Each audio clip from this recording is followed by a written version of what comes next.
Marine Le Pen, il s'est écoulé 6 semaines entre le second tour de l'élection présidentielle et ce premier tour des législatives. Vous dites, et vous n'êtes pas la seule, que c'est une séquence un peu longue entre les deux scrutins.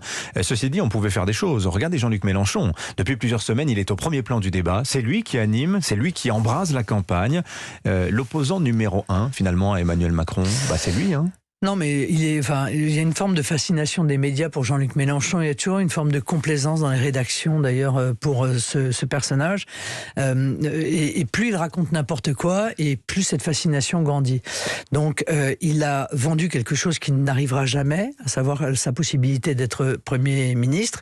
Vous en êtes convaincu? Vous pensez qu'il n'a aucune chance de devenir Premier Mais zéro ministre? chance. Enfin, je veux dire, il a moins de chances d'être Premier ministre que moi de gagner au loto sans jouer.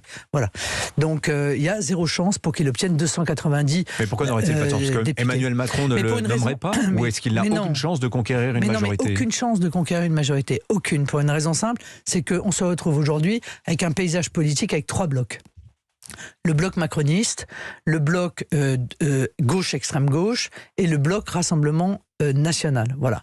Vous êtes un bloc? Vous considérez que vous êtes un bloc? Oui, nous sommes un bloc. Oui. Compte tenu des difficultés relationnelles avec Reconquête, de l'absence de discussion avec la droite? Le sujet n'est pas là, si vous voulez. C'est que, compte tenu des résultats du premier tour de l'élection présidentielle, vous voyez bien qu'il y a 3 blocs qui, peu ou prou, sont à peu près dans les mêmes étiages. Donc il n'a aucune chance de pouvoir obtenir la moitié des députés de l'Assemblée nationale. Voilà, c'est un fait. Mais on le verra d'ailleurs le soir du premier tour. Mais il aura ainsi proféré un mensonge énorme, sans que personne ne dise la vérité, c'est-à-dire sans que personne ne dise le roi est nu. Bon, moyennant quoi, il faut quand même se souvenir aussi de ce que représentent les idées de Jean-Luc Mélenchon.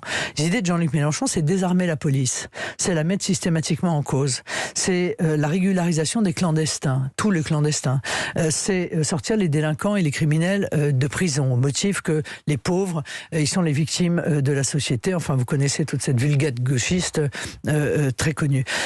Voilà quelles sont les idées d'Emmanuel Macron. C'est la coalition qu'il a formée, c'est une coalition, je l'appelle la coalition Burkini. Bon, c'est le complaisance avec le fondamentalisme islamiste. Donc, les idées qu'il prône sont des idées éminemment dangereuses et continuerait la destruction par le bas qui en réalité s'accumule à la destruction par le haut qui est opérée par Emmanuel Macron. Bon, vous dites qu'il porte des idées dangereuses, il ne sera jamais Premier ministre, mais au moins on connaît son objectif.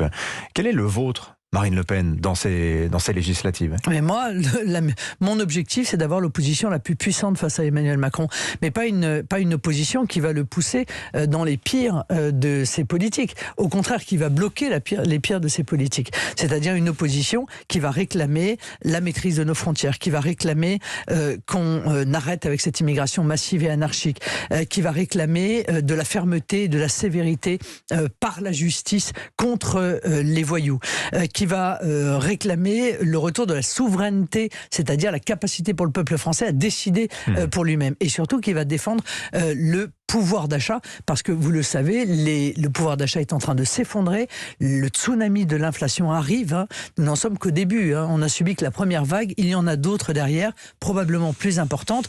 Or, Emmanuel Macron aggrave cette inflation par des décisions internationales, notamment... À quoi pensez-vous? Je pense évidemment à l'embargo sur le pétrole et le gaz russe, qui peut avoir comme conséquence de tripler le prix du gaz. Je veux que les Français prennent conscience de ce que ça va donner pour eux, le triplement du prix du gaz. Ça ne va pas toucher seulement leur facture personnelle, ça va toucher l'intégralité des biens qui sont produits évidemment grâce à de l'énergie, et tout ceci va jeter des millions de foyers dans une situation intenable.